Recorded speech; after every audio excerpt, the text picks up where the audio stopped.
Hello, everybody. This is Jeanne Andrus, the Menopause Guru, and this is Menopause Matters, where we talk all things menopause. And today I have with me Dr. Kayla Matuszewski. Nope, I said it wrong, and so my editor is going to fix it. Let me look at it and say, and today I have with me Dr. Kayla Matuszewski, who is a pelvic floor physical therapist. And I am delighted to have you with me today, Kayla. So let's talk pelvic floor. I mean, a few years ago, I'd never even heard of a pelvic floor physical therapist. And even now, my guess is you guys are kind of specialized and we don't see that much of you. Yeah, you're exactly right. It is a specialty in physical therapy, and we are probably the smallest population of physical therapists. So I'm not surprised that, it took a long time for you to hear about us. And I think the really cool work we're doing is advocacy for our profession and our part in the profession. So hopefully more people will know about us. That's great. So tell me, you're dealing with the pelvic floor, and for women in menopause, we're dealing with the issues that estrogen recedes and we don't have as much estrogen stimulating and protecting those muscles and tissues that are so important in that pelvic floor region. And we're talking about the urinary tract, the vaginal area, as well as the anus and everything that's in between there, the we've talked about the clitoris and all of the rest of the tissue that is so important to us as women, as humans, because it's important to elimination and all of that other stuff. So, what kinds of issues do you deal with? Oh, absolutely. So yeah, anything that has to do with that area. So things that happen in the pelvis, such as, having a bowel movement, having urinary issues or, just peeing in general, sexual function. So some conditions that we would see or help people with include incontinence, pelvic pain, painful intercourse, constipation, believe it or not, decreased orgasm is something we work with. Oh, Um, Even helping people with different sex positions so it doesn't hurt. Yeah, it's fun. It's a lot of interesting things that we work on that I think a lot of people don't think about that there could be any help for, things that you're just yeah. supposed to deal with. So that's really, Supposed to either go and get some hormone replacement or you are supposed to just become this person who leaks and isn't interested in sex anymore. yeah. And isn't that so sad?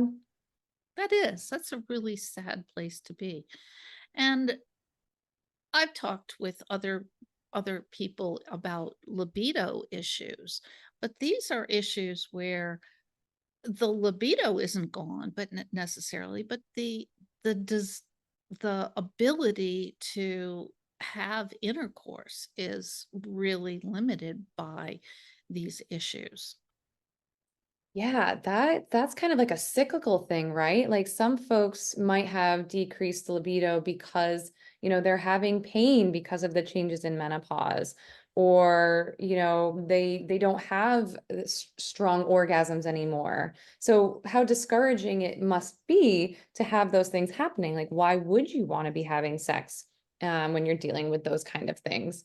So, but yeah, like you said, someone could have the libido for it, but then maybe they start not to because they're dealing with these other things that Right. we can help with. Wow, that's great. So tell me how someone finds someone like you in order to work with them. And is this a virtual thing? Is this an in-person thing?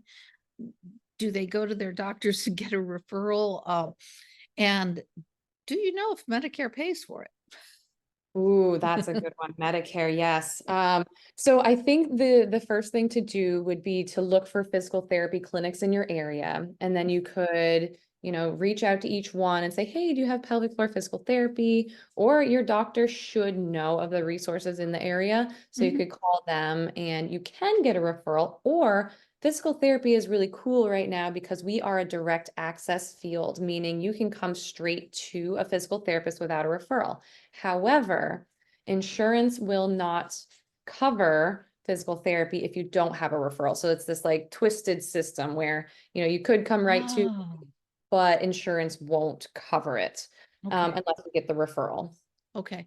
So in terms of Medicare, they, hmm, they are a little restrictive in terms of what diagnosis they will cover. So Okay. sometimes pelvic pain or painful intercourse, dyspareunia is the fancy word for it, might not be covered. I'm not gonna say anything at this point. No comment says a lot. hmm So, Mhm. I mean, honestly, like I use this as an example. I've been to an eye doctor and he spent 15 minutes with me. I didn't have eye health insurance. So I paid $200 for a 15-minute visit for him to write down a prescription. And, that is what it is. But to see a pelvic floor physical therapist out of pocket we do 90-minute sessions for your first visit. That's the same cost. It's $199 for 90 minutes. So if you feel there's value in what you could get in a 90-minute visit with a specialized person in something that's impacting your life so strongly, I would weigh that out as something, to consider despite insurance not helping you out. But there are, I'm assuming there are specific diagnoses that would be covered, things like urinary incontinence and your frequent urinary tract infections, which are related to this decreased estrogen. Those kinds of things might be covered. Yeah, Am I correct on absolutely. that? Yeah. Yeah, and I have to admit I don't know the specifics of it, but you can certainly call the insurance, be like, "Hey, do you cover this diagnosis?" And then your doctor works really hard on creating the right words for Yeah, that's diagnosis it. to cover. That's their job. Mhm. Correct. Yeah. So I love that you give hope to women that we don't need that we can wear white pants again. Now that our periods are gone, Yeah. we love being able to wear white pants again. And we don't want to have to wear and I think you mentioned in our earlier talk, you mentioned something about wearing pads for urinary incontinence all the time. And I thought that was really interesting because tell me a little more about that. Yeah, so we hear all the time women come in and say, "Oh, I'm afraid of leaking, so I just wear a pad every day." And, those tissues in menopause are already sensitive. They are atrophying, they are less, there's less moisture going on. So if you're wearing this pad, and they make, ones that don't have as much chemicals in them, but they are manufactured. And if you have that on your skin all day and all long, that's probably not helpful for the tissues that are already, struggling to stay healthy.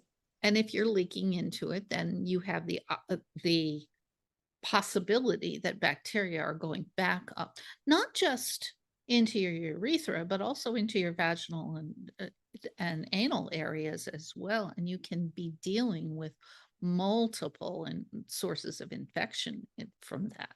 Absolutely. Yeah. Yes. Yeah. And so sometimes for us to indicate someone's making progress with us is they'll say, "Oh, I didn't have to wear a pad today," or, "Oh, I checked my pad and there was nothing on it," or, so it's kind of an objective measure for us too, like a goal, Yeah. like, "Oh, this person will only wear a liner or a pad once a week," or something like that. And like that's how we mark some progress, Yeah. which is the ultimate goal is like no pads.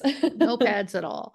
Yeah. Kayla, thank you so much. How can someone get in touch with you if they need more information, more answers, and want to know how to get started with something like this?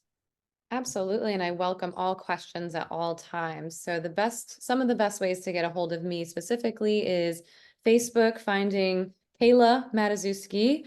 There's only maybe one, two, maybe three of us in the world. So Not hard to find me. You'll see, physical therapy under it. And then we do have a Facebook group. You can search for Empowered Physical Therapy and join that. Mm. People are active in there asking questions, supporting each other. So we have a little community going.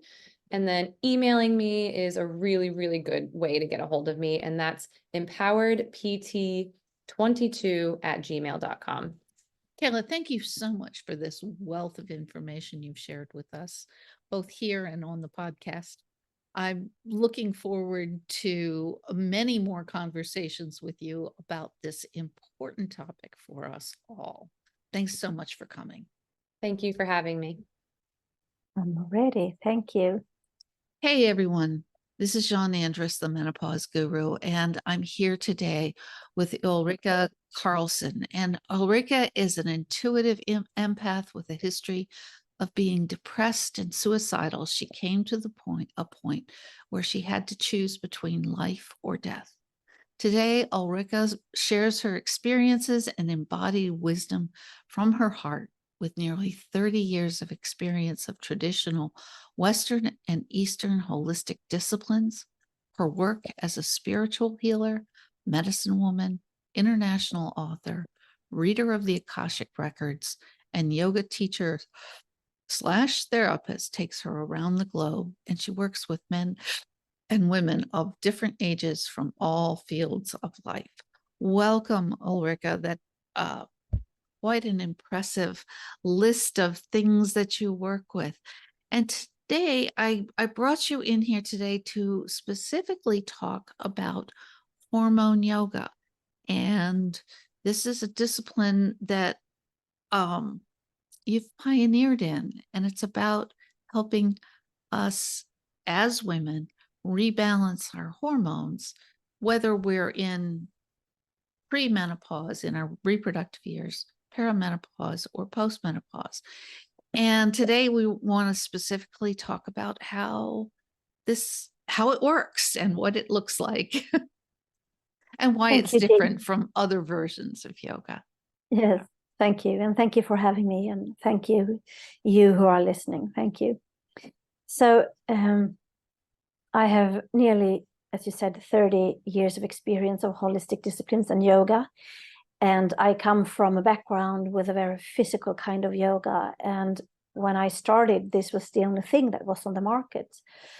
But for us as women, we tend to have more of the yin energy. We all have yin and yang within us. That's the polarity of life. That's like day and night, the sun and the moon, etc., the feminine and the masculine. So we all have it, regardless of gender. But as a feminine in a female body, we tend to have more of the yin energy, right? Mm-hmm. So a lot of yoga in the Western world have also been distorted and wrongly, just like an exercise or like a stretch or with a lot of advanced postures. And if you have a lot of pain and traumas in body, mind, or spirit, this is too heavy for you. It's too much of the yang, of the fire energy. And due to all this yang energy, it causes separation and an imbalance of our feminine hormones, right? So it's like a disconnection, like from our ovaries, our adrenals, thyroid, thymus, etc. So hormone yoga, I explored and developed through a lot of different holistic practices where we use sound, we use breathing techniques, we use specific niched positions that is not about big positions or in a flow, but that are very intuitively regarding on who is in front of me. What is it, an individual, is it a group, etc. So I intuitively pick up the imbalances, and the hormone yoga is about to balance the hormones, obviously happy hormones, right? Mm-hmm. But also to increase the inner communication of like our yoni, our ovaries, adrenals, etc. Because in the Western world today, we can see a lot of people with a lot of different symptoms, right? Everything is in the hormone system, like a lot of, when we are hungry, we want to go to sleep, when we are horny, etc. But so many of us, we are imbalanced. There's no juiciness. There's no communication between in the hormonal system.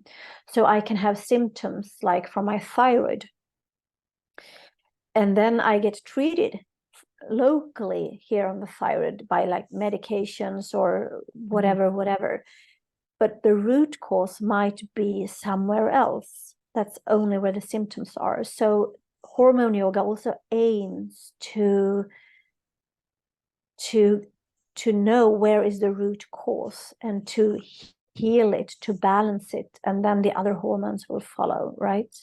Right. So it's about addressing the root cause of the disimbalance, the disharmony, etc., in our hormonal system. That's awesome. And so how would someone experience it differently than, say, and I never recommend Bikram for anybody in menopause, because if he causes hot flashes for you, guess what Bikram does? Uh, but how would somebody experience it differently than the typical yoga class that one might go to at their local YMCA? So a big thing, there are like three things. We work a lot with the breath. We work a lot with parts of ourselves that we really rare have a communication consciously with. Mhm. Second, we also use our voice, like mantra, to enhance the communication between these organs. And four, like it's very, very subtle movements. So it's not about big postures, advanced postures. Everybody can do it. And even So it's if very you can't do accessible. it physically, you can do it, with your intention, with your breath, and with your Mm, where your focus goes. So it's really, really different. It's more like a transformational journey than what people believe that yoga are. But yoga, again, only refers to the word of connection, to be connected. mhm. And so hormone yoga is a way to be connected in your hormonal system, but also regulate the nervous system, right? That's So awesome. there's many, many differences. So if you try hormone yoga the way that I teach it, it's very warm, it's very embracing, it can be challenging. I'm not saying, because we have a lot of